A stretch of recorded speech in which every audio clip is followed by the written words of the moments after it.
Pupuntahan ko lang si Ginoong Ruely Rapsing ng Cagayan na PDRRMO. Sir Ruely, maganda umaga po. Magandang umaga po, Sir Ted, at sa Mm. lahat po ng listeners ng inyong program po. Opo, pang-unawa lang po kasi nababanggit itong inyong lalawigan dito po sa mga wind signal na ito. Gusto ho lamang namin kayong kumustahin ngayon pa lang po. Una po, kumusta ang lagay ng panahon ngayon dyan?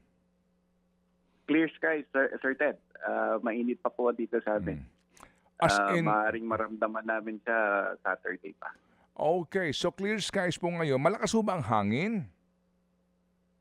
May mga banayad na hangin, Sir Ted, pero hindi ganun kalakas po. Opo, at kailan po huling nag-uulan dyan, Sir Ruely? Matagal na, Sir Ted. In fact, the farmers are praying na talagang umulan siya dahil talagang tigang na tigang yung kalupaan po natin. Tigang ang kalupaan ngayon dyan. So blessing nga po kung uulan. Pero siguro ho naman batid nyo no, yung forecast ng pag-asa, di po ba? Yes po. Ang areas of concern po natin, Sir Ted, are eastern and northern municipalities. These are coastal municipalities po ng lalawigan. At we're preparing for the worst. Hindi namin pinapangunahan yung forecast ng DOST Pag-asa. But ang advisory natin sa mga municipalities to prepare for the worst, baka magkaroon ng pagtaas ng alon dahil sa dulot ng lakas ng hangin. Itong daladala ni Typhoon Inday, bagamat ibinaba siya from super typhoon to typhoon. Ang preparation na hinihingi natin sa coastal municipalities ay baka magkaroon ng pagtaas ng alon. Opo. And also, sir, ano po, sa panahon na tigang ngayon diyan, meaning magmula po na nagdeklara ang pag-asa na habagat season na hindi kayo nakakatikim ng ulan, ano? Weird, no? Hindi, sir. Dahil mula nung idineklara natin ang state of calamity dito sa lalawigan noong April, dahil nga doon sa double shock, yung issue ng Strait of Hormuz na nagpataas ng petrolyo at yung build-up ng El Nino, apektado talaga yung mga farmers natin dito. So we're hoping, batay naman sa forecast din ng DOST Pag-asa, itong enhancement ng southwest monsoon ay hanggang Biskaya lang. So we're hoping malakas ang kanyang buhos para makarating dito sa amin. Since catch basin kami ng Region 2, makarating dito yung tubig at makatulong sa ating mga magsasaka po. Hindi kinakaya ng irrigation ng inyong patubig, ano? Ang Magat Dam ngayon, Sir Ted, ang normal level niya is 180 meters. Sa ngayon, below normal level siya, 162 meters lang siya. So may problema ang irrigation po natin ngayon.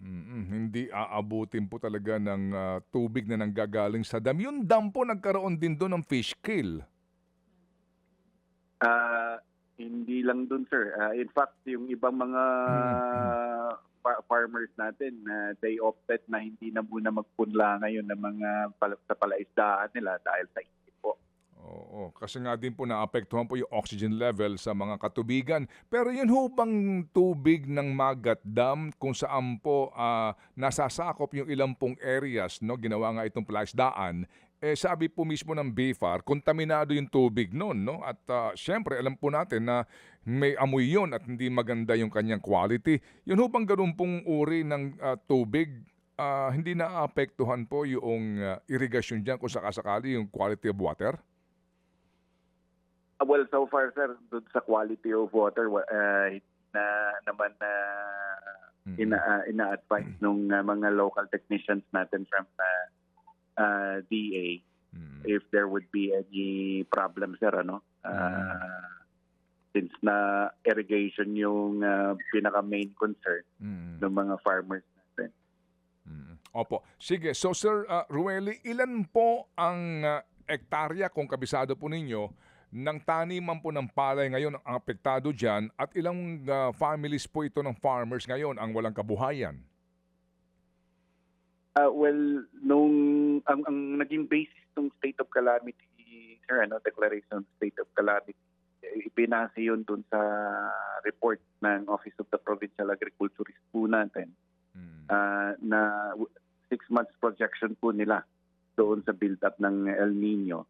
that would affect around 105,000 square meters of land dito sa province po ng Cagayan. 100? And that Opo. Go ahead, sir. and yan ang cost ang damage sa damages as they projected would be around 1 billion sa damages on fisheries, rice, corn, and high value crops. Opo. So kapag natin nag-divide tayo kasi ang bawat ektarya ay 10,000 square meters, malaki-laki po, malawak po na sakahan itong apektado, no?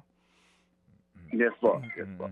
Okay. Sige, so kami po'y makikibalita and sincerely po, we pray na hindi ho naman kayo maapektuhan nung bagyo sa usapin po ng lakas ng hangin.